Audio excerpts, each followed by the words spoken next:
Okay, good afternoon, all the students.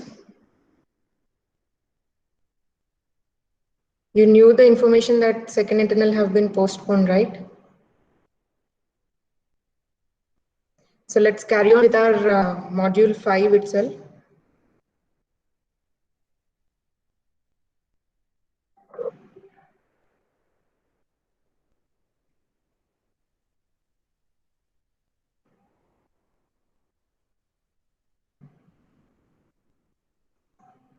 Okay, welcome to this lecture 5 under module 5. In the previous session, we have discussed on topics of combiner functions, running a distributed map reduce job, and Hadoop streaming. But because of this long gap due to revision classes, let's go back once again and quickly go through those topics and come back to our actual topics that have to be today. That is Hadoop pipes and running a C++. Now, these combiner functions help the map reduce jobs to limit because many map reduce jobs with the bandwidth available in the cluster ways to minimize the data transferred between tasks. Right? Whenever multiple map tasks come out with some key value pairs as outputs give them an input reduce task. In this intermediate level, if more data is transferred between map and use, there is a lot of bandwidth utilization. So we can introduce some functions like combiner functions, which can actually limit the utilization of by reducing or consolidating a little the outputs of and it can go to the user to specify to be and the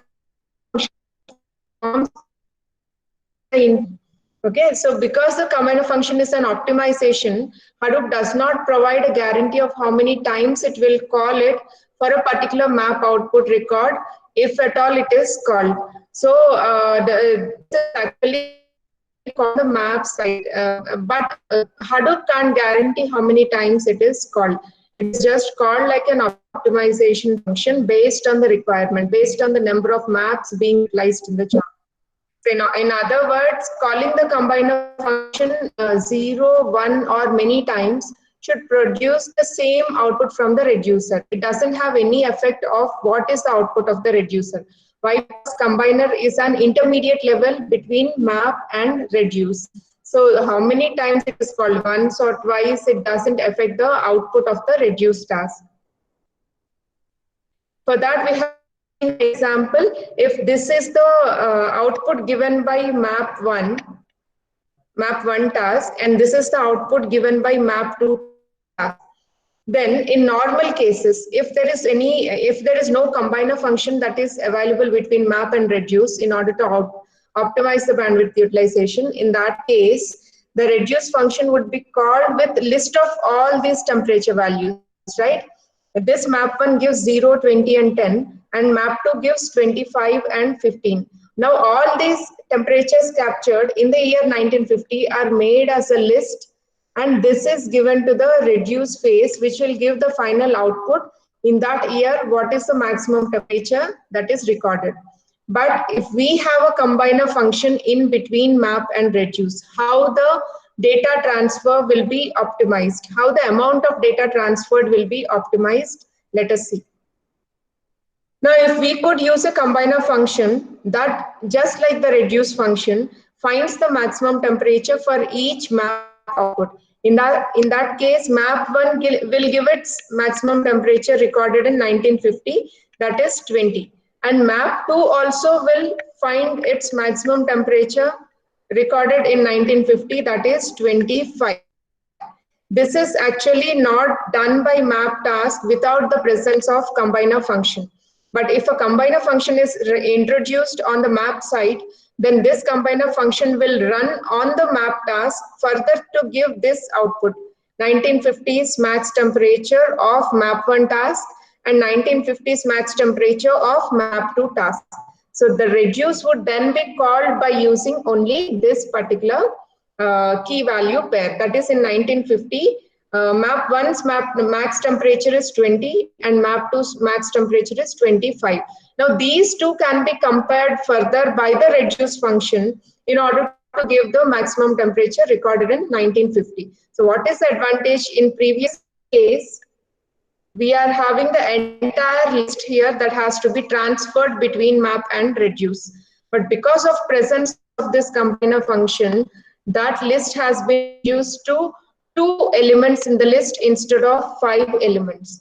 This is how we can reduce the amount of data transferred. This is a simple example I'm talking about, which will just give you in terms of 2-3 elements. But when it is analyzing the entire data set of volumes, petabytes or gigabytes or petabytes, in such cases, this is a considerable improvement with respect to the data transferred between map and reduce. That is what I'm trying to explain you, right? So the amount of data transferred between this map and reduce task will be actually reduced using this combiner function. And we may express the function calls on the temperature values in this case as follows. If you want to understand it further, how it is actually done, you can take like this. The max function initially used to find out the max of all these 5 elements. But when the combiner function is introduced in between the map and reduce, then this max function of the reduce function, what it exactly does is, it gets the output already from first map task, which finds the maximum of 3 elements, and the second map which finds the maximum of elements, which results in the key value, which results in the output as maximum of 20 and 25. This is handed over to the reduce task along with the key 1950. Find out the max temperature, that is 25, recorded in 1950, year 1950, right? So this is how a max temperature is calculated by introducing combiner function in order to optimize the amount of data that is transferred between map and reduce. But this is not always possible if we use a different function like mean.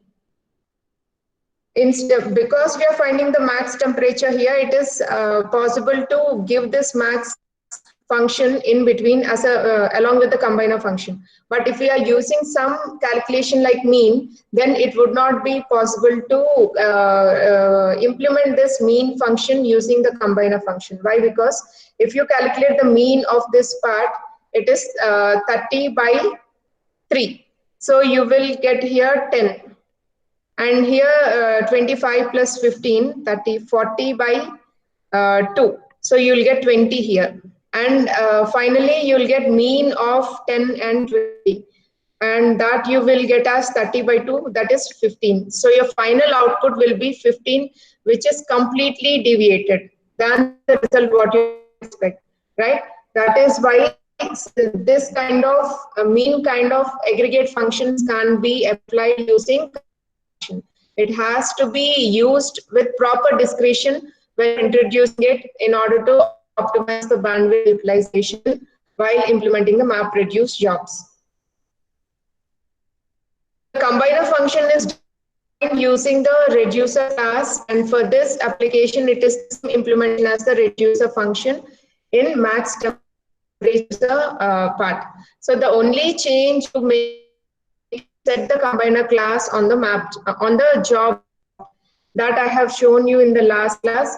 Rest of the program is max temperature, the main class what you are writing. Entire program is the same. You create the job object, you set the jar class, you set the default name for the job, and you also add the input path and the output path from where the file has to be read to analyze and to where the file output have to be written.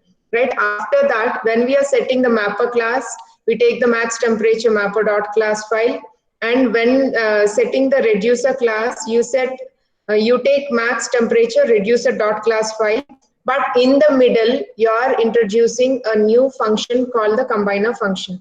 For that, we are just using set combiner class and using max temperature reducer.class itself.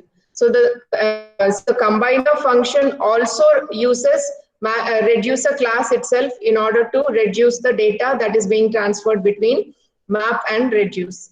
Okay, and finally you're setting the keys and values types when it is being written to a file HDFS cluster, and calling the wait for completion method through the job object perform the entire task and completed or not by using the Boolean values 0 and 1. Okay, this is how you understood how to introduce a combiner function in between map reducer classes. Now, distributed map reduced has been discussed in the last session. The same program will run without any alteration on a full data set also. It is possible to scale up very easily, and scales to the size of data and the size of your hardware also. So on a 10 node EC2 cluster, Elastic Compute Cloud cluster, running high CPU extra large instances, the program took 6 minutes to run. It was discovered that, it is observed that the program took 6 minutes this entire NCDC data set.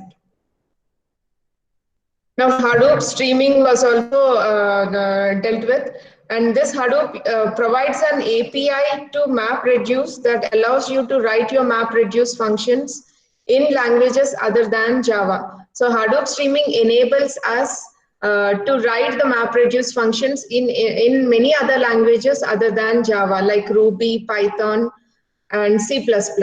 And Hadoop streaming uses Unix standard streams as the interface between Hadoop and your program, so that it becomes easy for any programming language to write these MapReduce functions and execute them. You can use any language that can read standard input and write to standard output to write your MapReduce program. So this is the benchmark. If any language you want to start using to write this MapReduce task, you should just ensure that that language can read standard input and write to standard output. That itself makes it ready for us to write any MapReduce function in that particular language. Now, streaming is naturally suited for performing text processing. Map input data is passed over standard input to your map function, which processes it line by line and writes lines to the standard output. Normally in sentiment analysis, we use this. And this kind of text processing is used. And a map output key value pair is written as a single tab delimited line, right? In this case, key value pairs are associated, just separated by a tab.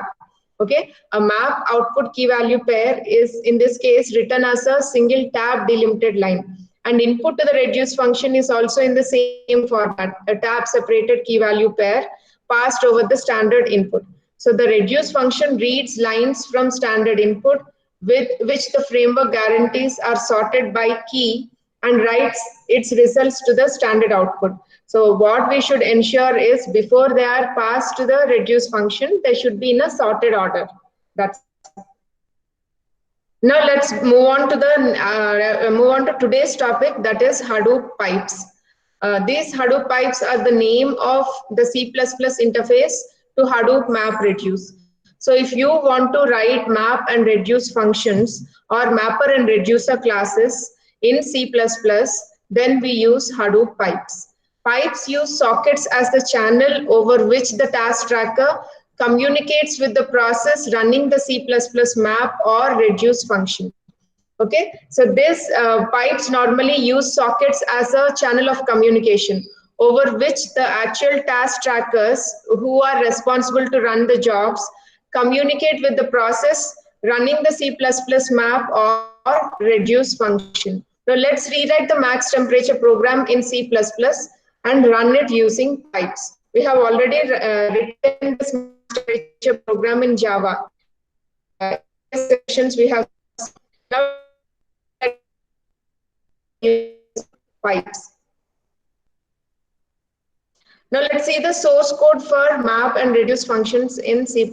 How exactly we can write this map and reduce by redefining the map and reduce functions that are already described in the superclasses, that are already declared in the superclasses map reducer. This this is same as the C++ syntax, right?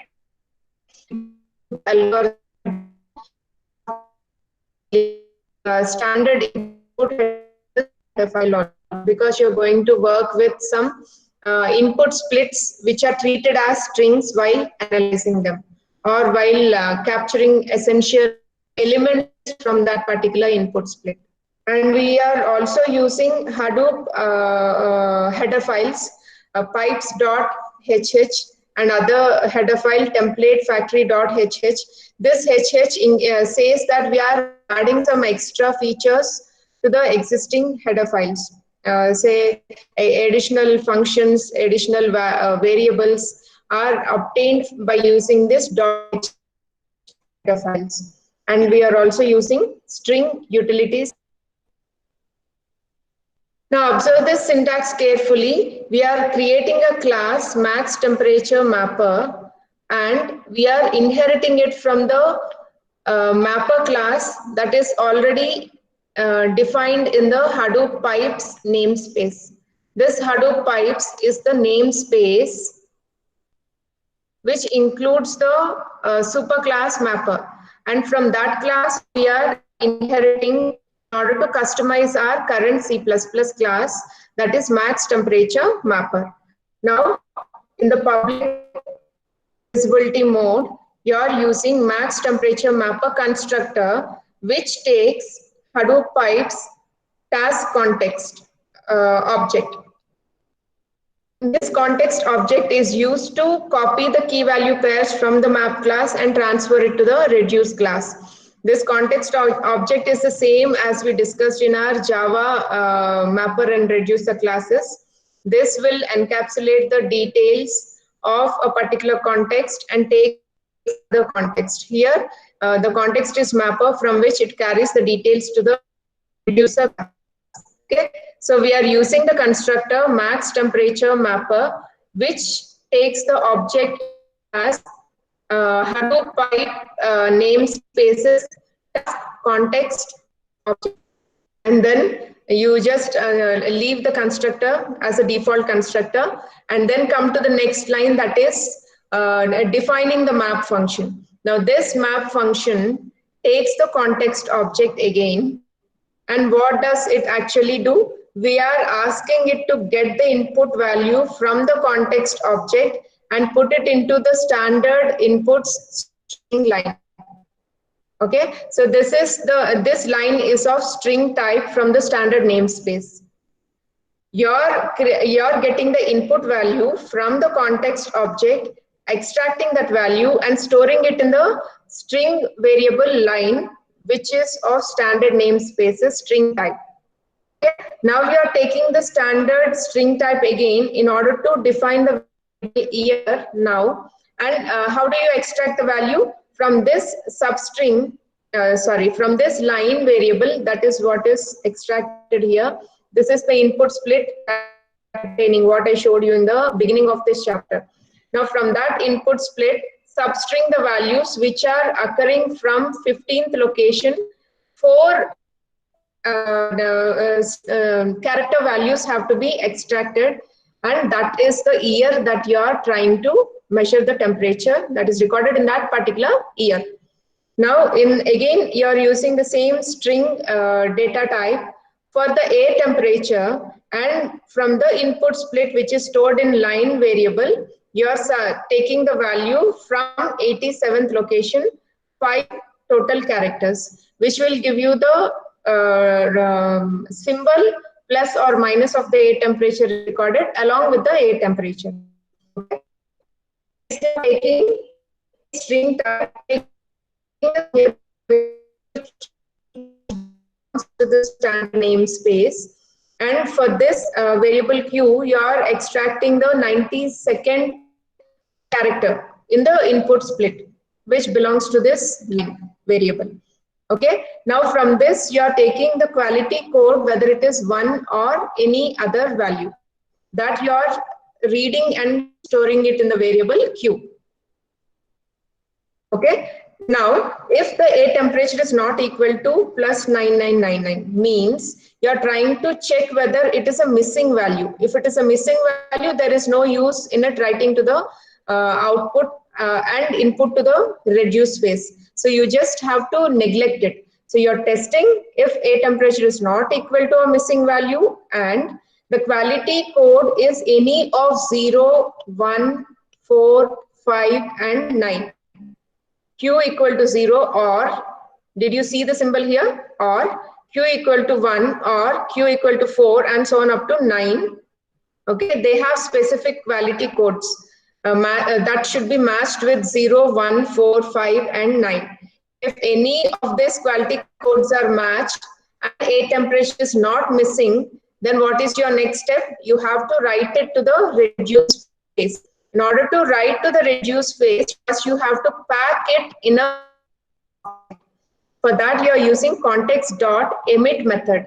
Before we have used a different method, right? In order to pack it into the context in C++ scenario, we have to use context.emit.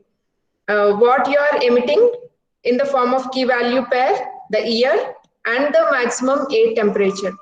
Still the A temperature is not found to be maximum. It is just having all the A temperatures recorded in that particular year. Okay, so the context object now has the year and all the temperatures recorded in that year. Now this is packed into the context object and this has to be passed on to the reducer phase. So what is the next phase here? Class, you are writing a C++ class for the reducer job, that is map temperature reducer, which is extending the Hadoop pipe namespaces reducer superclass. Okay, this reducer superclass belongs to Hadoop pipes namespace. That is why you are using it to extend map temperature reducer so that you can customize your reducer class. You can write your own functionality into this reducer class. Now this also has a constructor, max temperature reducer. Constructor always will be in the public mode, right? So max temperature reducer is the constructor, which again Hadoop pipes namespaces task context object. Now again this is a default constructor, so just leave it without having any code in it. And then come to the reduce function. This is the function which is already declared in the reducer superclass. Now we are redefining it by taking Hadoop pipes reduce context parameter.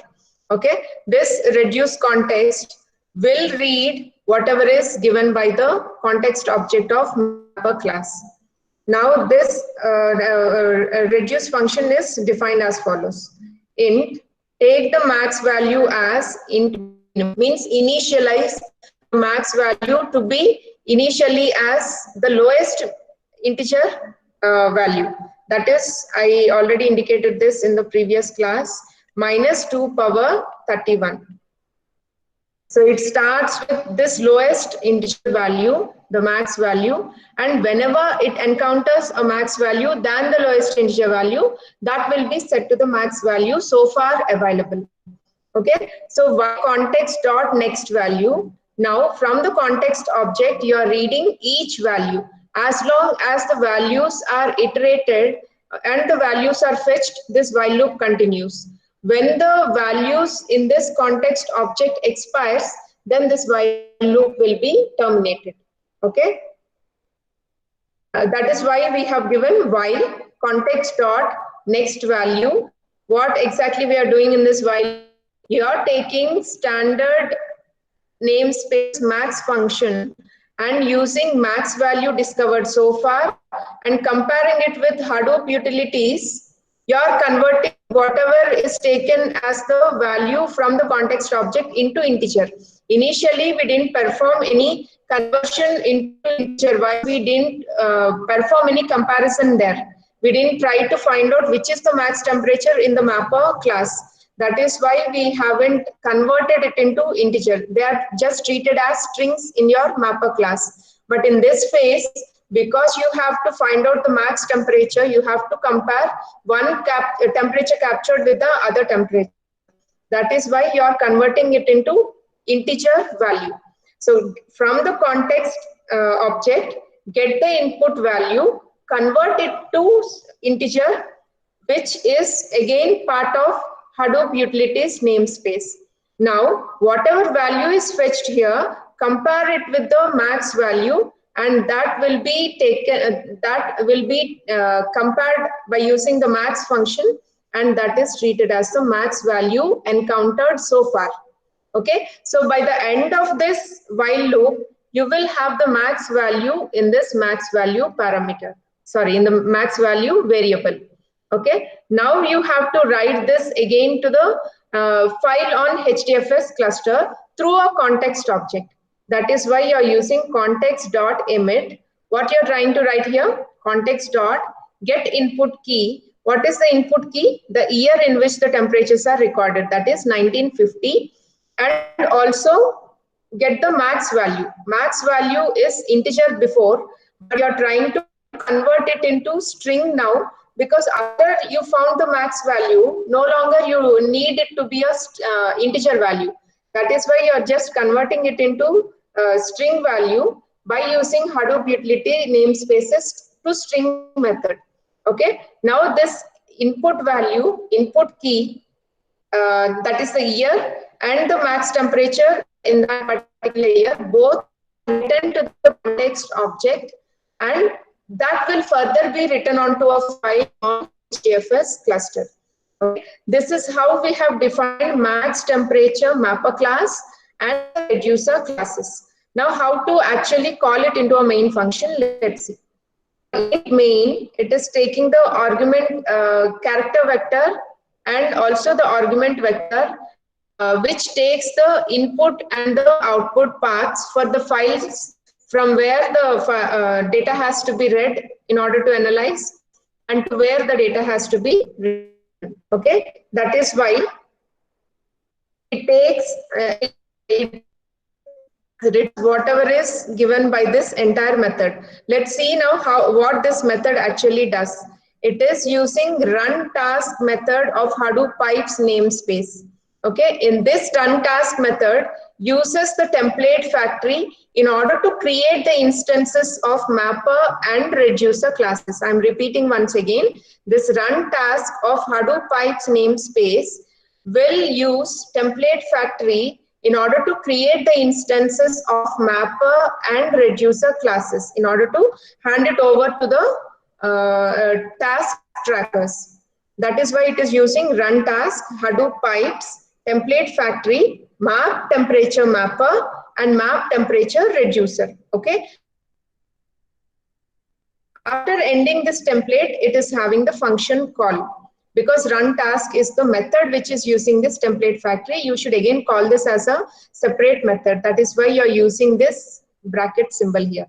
Okay. Now this will be called, this entire parameters, whatever are passed, are called by the run task, are utilized by the run task of Hadoop namespace, which the status of a particular job, 0 if it is not, if it is completed, and 1 if it is not completed.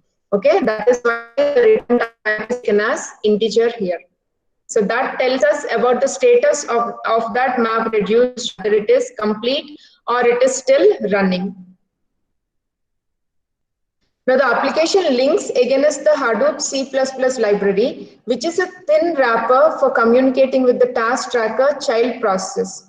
Okay, this application links against the Hadoop C++ library. It uses C++ as well as Java functions intertwined. It is not that one program is specifically written in C++ or one written in only Java. Those two will be combinedly used by Hadoop. That is why the application links against the Hadoop C++ library, which is a thin wrapper for communicating with the task tracker child process. Now the processing in this example is very similar to Java equivalent. In Java, we have called the function wait for completion. In this, we have called the function run task. But both are waiting for the status of the task to be completed, which expects the status to be written as a Boolean value 1 or 0. Accordingly, subsequent actions will be taken.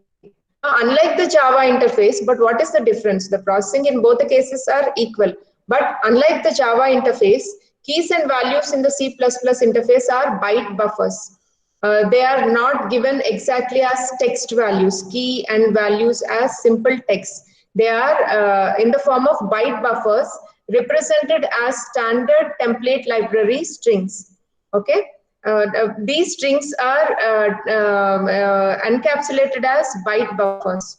Now the main method is the application entry point, where exactly the execution starts in C++ with the main function. So this main method is the application entry point, and it calls Hadoop pipes run task. That is what I highlighted, which connects to the Java parent process and marshals data to and from the mapper or reducer. So this run task actually connects to the Java parent process and marshals data, forwards the data to and from the mapper or reducer. And while marshalling, it converts them into byte streams instead of direct string values. How to run this map jobs written in C++.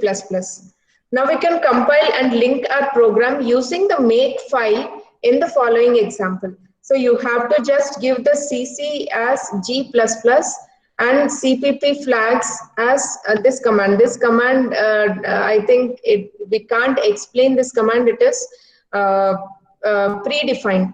Okay, you are using map task. Total 32 map tasks are split, and you are using Hadoop install C++ on a particular platform. Include this as a CPP. Now the max temperature .cpp is called by using CC, that is G++ command, and CPP flags, and it takes the wall command in order to install the Hadoop with the C++ and make it run on the C++ platform by using Hadoop pipes, by using the library L Hadoop pipes. Also, it uses Hadoop utilities and threads because it has to run multiple map reduced jobs in a distributed environment. That is why it has to select various threads at the same time to run simultaneously. That is why it is using -lp thread -g and using this 02 $0 Okay, this is predefined command for compiling and running the C++ map reduce jobs. Now the make file expects a couple of environment variables to be set. Okay, apart from Hadoop install, you need to define the platform also. Apart from this Hadoop install, you need to define the platform also, which specifies the operating system, the architecture, and the data model. Means if you're running on a 32-bit machine or a 64-bit machine, what is the data model on which it is running? So it is run on a 32-bit Linux machine with.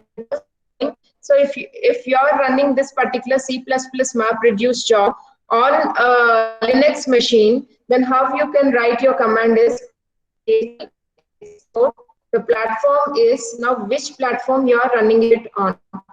Linux -i386- on a 32-bit system. And finally, %make. This will make your C++ map reduce job run.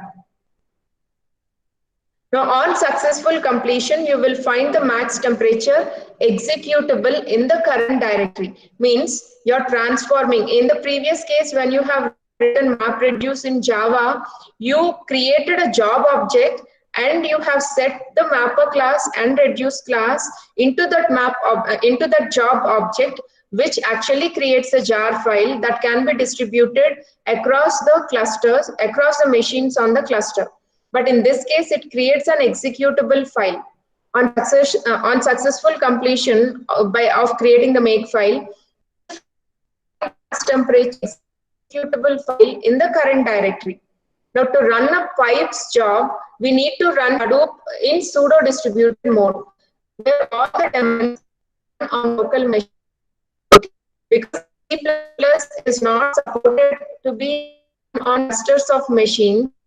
It has to be run in a pseudo distributed on a single machine. That is why to run a pipes job, we need to run Hadoop in pseudo distributed mode, where all the daemons, that is name node, secondary name node, job tracker, task tracker, and the data nodes, all these will be run on the local machine itself. That is why we call it as pseudo distributed mode. Now, pipes doesn't run in standalone mode. That is in local mode, because it relies on Hadoop's distributed cache mechanism, which works only when HDFS is running. That is why you have to, you can't run it by using the local URI. You can't run it as a standalone mode. You have to run it in a pseudo distributed mode. You understood the difference? You can't take it as a single system to run this C++ program, which we used to write map and reduce. You have to run it in a pseudo distributed mode, which has all the daemons of Hadoop running on that particular machine. You can't treat it as a local mode. You have to treat it as a pseudo distributed mode. Now, with the Hadoop daemons now running, up and running, the first step is to copy the executable file to the HDFS cluster so that it can be picked up by the task trackers when they launch map and reduce jobs. So when the job tracker assigns the jobs to task trackers, these task trackers will pick up the map and reduce tasks by using this executable file that is already copied onto the HDFS cluster. How can using percentage Hadoop file system put the max temperature file into that particular directory, which will be accessed by your task trackers in order to start their map reduce jobs. Percentage Hadoop file system put the max temperature executable file onto HDFS accessible mount so that it can monitor whether the task trackers will be able to pick up that particular map and reduce task when the job is actually launched. Now, the sample data also needs to be copied from the local file system into HDFS in order to make it execute, in order to analyze the data. So how to do that?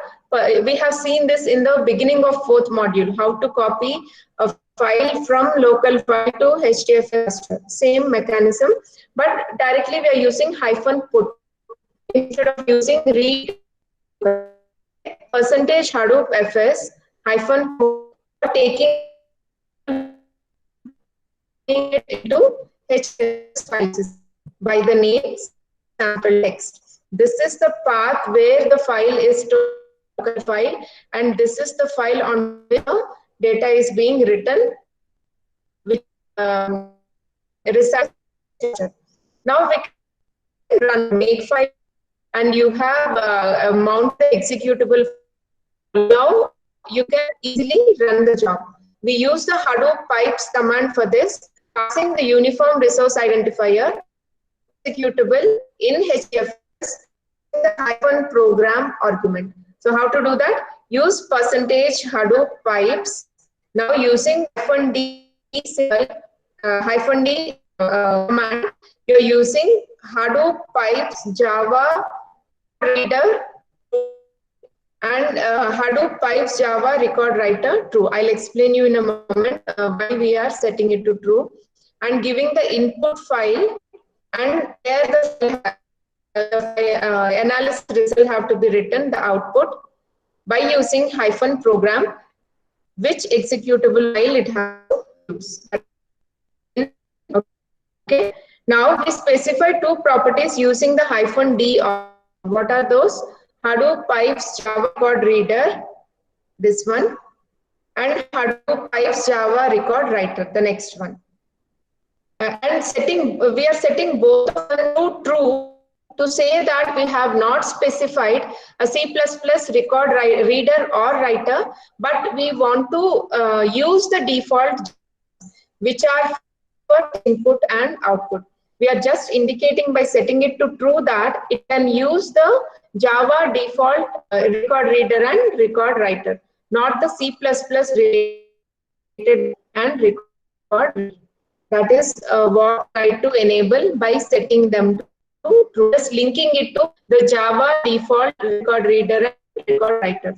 Now, pipes also allows you to set a Java mapper, reducer, or any of the Java intermediary functions like combiner and also can be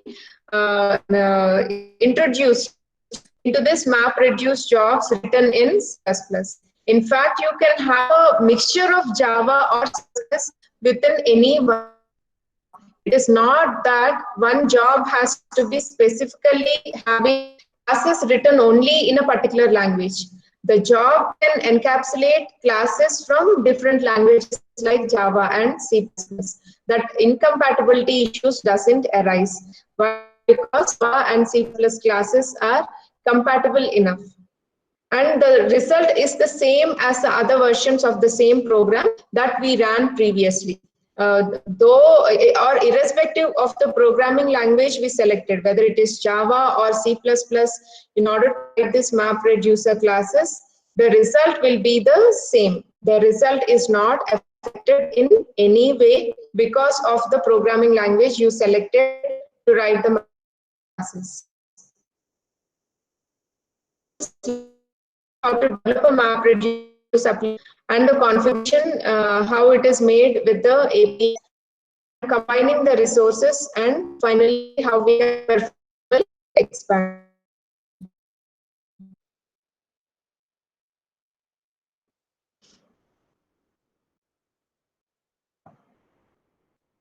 Why less number of students today?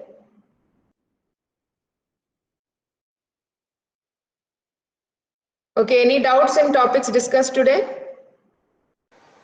No, ma'am. The code you are able to understand, C++ code?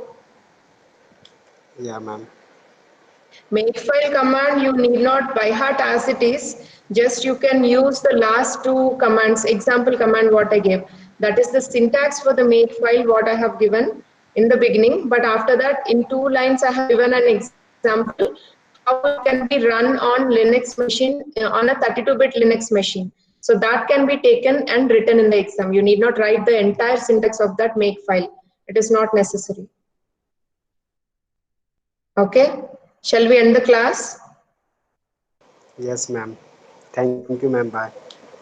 Yeah, bye. See you in the next class. Thank you, ma'am. Bye.